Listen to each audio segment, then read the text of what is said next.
Magandang umaga, magandang tanghali, magandang hapon o magandang gabi sa inyong lahat. Ako ang Apadman, naghuhugas ako ng mga pinagkainan ngayon.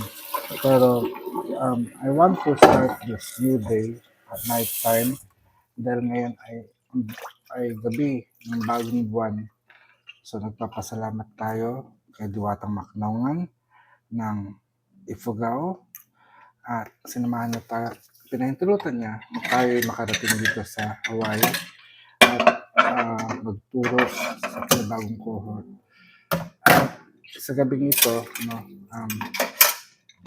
nagkakaroon ako ng mga realization sa buhay patungkol sa gawain natin bilang manghihilo at yung gawain natin sa Hilot Pinabaylan. Dahil parang nagiging issue almost everyone wants to be the first. Magkaroon ng pagkakataon na maging una. Ang layunin ko sa Hilot Academy ay ang magkaroon ng pagkakakilanlan, maibalik ang pagkakakilanlan ng mga Pilipino sa anumang bahagi ng mundo patungkol sa kanilang lahi ito sa pamagitan ng hilot. Pero hindi ko inaasahan na yung hilot na tinatangkilik natin o tinuturo natin, itinataguyod natin ay magiging, paano ko ba sasabihin, magiging maunlad o magiging patok. Ika nga sa atin, patok siya. Dahil tayo lang yung nagtuturo ng hilot na may kasamang spirituality. Samantala ang mga, although sa Pilipinas, diba, meron tayong testa hilot, may mga nangihilot tayo doon na talagang more on the physical aspect. Ganyan din ganyan din yung TESDA at PITAC, no? They both focus on the physical aspect of hilot. Pero tayo lang sa Hilot Academy of Pinabaylan ang nagtuturo na kasama pati ang spiritual, no? Yung spiritual body, yung physical, mental, emotional, social, and spiritual aspect ng hilot. At dahil dito ay ginawa natin siyang ministerial degree. At lahat ng natapos ng 9 days course natin, 9 days cohort retreat, ay bibigyan natin sila ng title bilang Masters in Ministry on Hilot Binabaylan Practice or Master in Ministry on Indigenous Filipino Healing Arts and Sciences. At pinaplano nga natin by 2027 tatanggalin na muna natin yung 9 days course para bigyang daan ang 4 years course natin, yun yung master's o yung bachelor's degree. Kasi ayon sa batas na nasusulat sa PITAC, ay kailangan inuna muna nila ang short courses na nauna nung naglabas yung TESDA at ang sumunod naman ay yung PITAC, no, sa pamagitan ng Hilot Philippines Development Center na tayo din gumawa ng curriculum. Although ito ay pinamumunuan na ngayon ni Dr. Jaime Agostano, Dr. Jimmy, through ISSP ni Dr. Nina Gabor, dating Tourism Secretary. So ngayon, pinag-iisipan ko dahil kasi itong dito sa Hawaii, they are creating an organization which is called International Hilot Alliance na may acronym na IHA. At ngayon din, ang Canada, kay Mary Hernandez at John Maramba, they are establishing International Hilot Association. So dito parang pinag-iisipan ko, dapat bang mauna ang ibang bansa na magkaroon ng association covering all graduates ng Hilot Academy? Parang merong mali. Parang merong mali akong nararamdaman patungkol dito na ang dapat na kumikilos ay tayo sa Hilot Academy, no? Although, meron tayong organization na binuo, kumbaga ministerial organization. Ito yung Hilot Binabaylan Network, no? At meron tayong president dito na halal at sila yung nangangasiwa ng samahan sa Pilipinas. But then, what I dream of, since marami tayong graduates sa ibang bansa, sa buong mundo, um, um, I envision na each country has their own organization of hilot at each country have their own standards of hilot practices.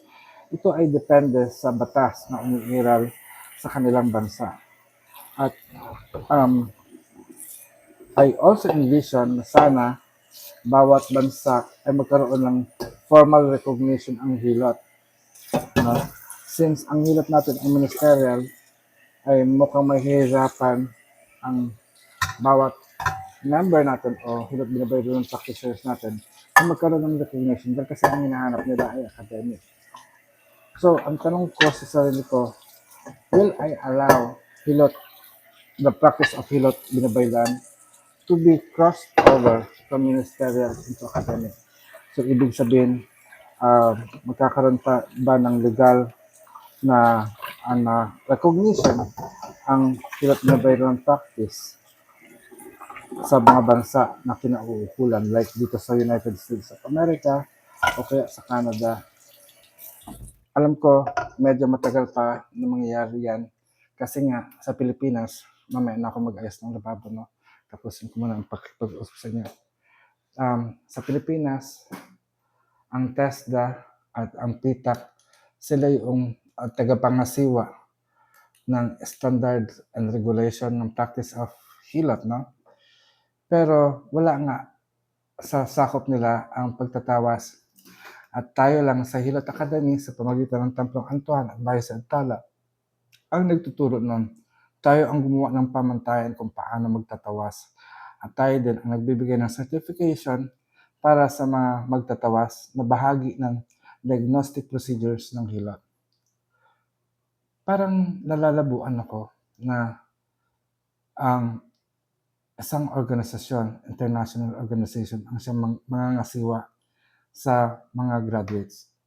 Samantalang tayo ang nagsimula, tayo ang nagpagal, tayo ang nagtanim, pero iba aani. Ito yung pinagpapasalamat ko sa Diwata Macnongan dahil nakikita ko yung gabay niya. Parang sinasabi, ang Diwata Macnongan, siya yung creator. Hindi niya lang create ang Ifugao, ang probinsya ng Ifugao, kundi create niya ang lahat. No? So, yung hilot is para sa lahat. Pero nagkaroon ng pagkakataon ng Ifugao ay naging parang probinsya at naging parang focus on their own culture and tradition at hindi niya naisakop yung it was a political or geographical location at nagkaroon ng political identity din na exclusive.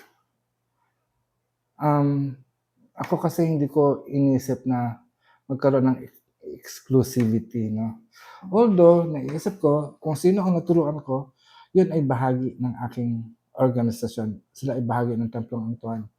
So, ang international organization natin ay dapat yung Templong Antuan. So, kung gusto ng bawat isa na magkaroon ng chapter, ay irerehistro nila ito sa pangalan ng Templong Antuan. Kumbaga, yun ang chapter nila na Hilot Center by Templong Antuan in Canada, Hilot Center of Templong Antuan in Hawaii. At yung tungkulin ng hilot sa pagtuturo ay ibang usapan yan. Although may batas tayo doon, no? Pero in terms of the organization, kung sino mauuna, dahil kasi parang ang halos lahat gusto nilang mauna. They see the benefit or they see kung ano yung advantage kung ikaw ay hilot pinabaylan. So, hayaan ko ba na ang advantage na yun ay mapakinabangan ng taga ibang bansa? Siguro dapat kong dalhin ito sa Pilipinas. Humingi ako ng patnubay kay Diwatang Macnongan ng Ifugao. Pinapasalamatan ko po kayo sa gabing ito dahil pinahayag niyo po sa akin ang inyong karunungan. At gayon din, sinasamo ko ang bagong diwata o anito na si Sayom Ay ng Buhid Mangyan ng Mindoro na tulungan niyo po ako dahil kasi ito yung panibagong buwan na at ito po yung parang challenge sa akin of naming who is who and what is what. Marami pa po tayo dahil gabi na po tayo nag-video, or I will make this a separate post.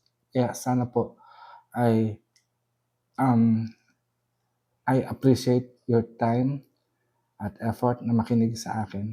Kaya kung bago ka pa lang, kung nagustuhan mo po yung vlog na 'to, bigyan mo ako ng thumbs up. Actually, it is separate from the 100 days countdown.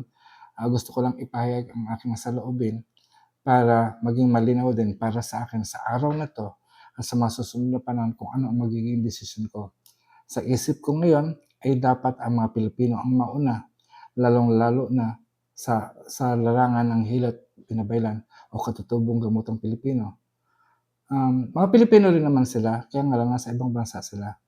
At yun nga nakakalungkot kasi parang sila yung mga Pilipino sa ibang bansa ang naunang tumatangkilik ng ating tinuturo na ating isinusulong. At masasabi ko rin kung patimbangan lang 'no, mas nauna ang Hawaii na tangkilikin ang hilot pinabaylan dahil kasi pang-ilang beses ko na po nandito. So kung sinong pipiliin, kung sino ang nagbigay ng pagpapahalaga. So yun po, maraming salamat. Siguro nakagawa ako ng desisyon ngayon kung sino nagpapahalaga at tumatangkilik sa atin, maaaring yun ang piliin natin. Kaya maraming salamat. Ako ang Apadman ng Templong Antonio ng Luntiang Agama, nagsasabing mayari na, pag-asatin. Paalam.